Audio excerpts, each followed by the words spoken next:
Lecture de l'Évangile de Jésus-Christ selon saint Matthieu chapitre 20. L'histoire des ouvriers dans la vigne. Le royaume des cieux ressemble à ceci: un propriétaire sort, le matin, de bonne heure. Il veut embaucher des ouvriers pour sa vigne.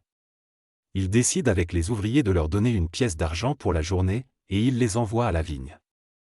À 9 heures du matin, il sort de nouveau. Il voit d'autres ouvriers qui sont là sur la place et qui ne font rien.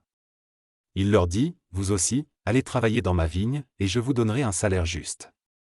Les ouvriers vont à la vigne. Le propriétaire sort encore à midi et à 3 heures de l'après-midi, et il fait la même chose. Enfin, vers 5 heures de l'après-midi, il sort.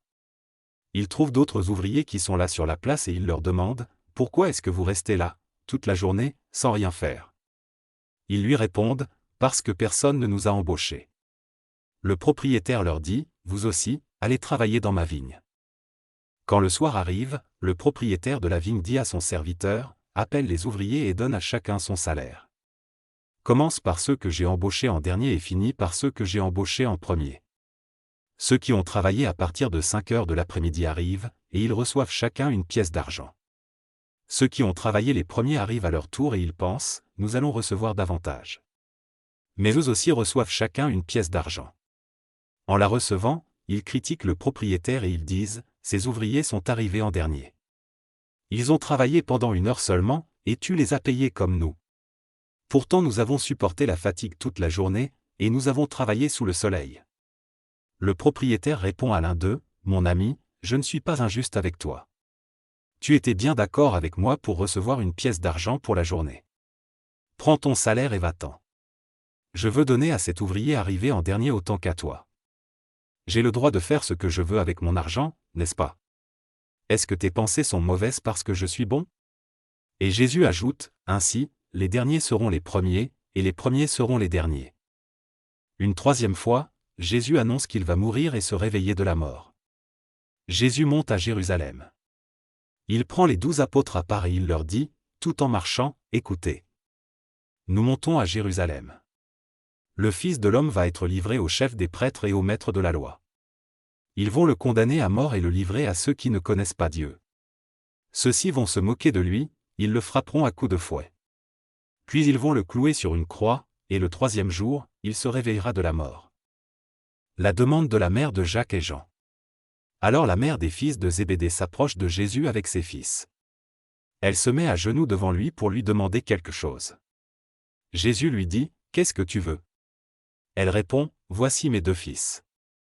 Promets-moi qu'ils seront assis, l'un à ta droite et l'autre à ta gauche, quand tu seras roi. Jésus dit: vous ne savez pas ce que vous demandez. Est-ce que vous pouvez boire la coupe de souffrance que je vais boire? Ils lui répondent: nous le pouvons. Jésus leur dit: oui, vous boirez ma coupe. Mais je ne peux pas décider qui sera assis à ma droite ou à ma gauche. C'est mon Père qui a préparé ces places pour certains. Les 10 autres disciples entendent cela et ils se mettent en colère contre les 2 frères. Alors Jésus les appelle auprès de lui et il leur dit: vous le savez, les chefs des peuples les commandent comme des maîtres. Et les gens importants font peser leur pouvoir sur les autres. Mais entre vous, cela ne doit pas se passer ainsi. Au contraire, si l'un de vous veut être important, il doit être votre serviteur. Et si l'un de vous veut être le premier, il doit être votre esclave. De la même façon, le Fils de l'homme n'est pas venu pour être servi. Mais il est venu pour servir et donner sa vie pour libérer un grand nombre de gens. Jésus guérit 2 aveugles. Jésus et ses disciples sortent de Jéricho. Une foule nombreuse suit Jésus. 2 aveugles sont assis au bord du chemin. Ils apprennent que Jésus passe par là, alors ils se mettent à crier: Seigneur, fils de David, aie pitié de nous. La foule leur fait des reproches et leur dit: taisez-vous. Mais les aveugles crient encore plus fort: Seigneur, fils de David, aie pitié de nous. Jésus s'arrête, il les appelle et leur demande: qu'est-ce que vous voulez? Qu'est-ce que je peux faire pour vous? Ils lui disent: Seigneur, ouvre nos yeux. Jésus est plein de pitié pour eux, il touche leurs yeux. Aussitôt, les aveugles voient clair et ils suivent Jésus.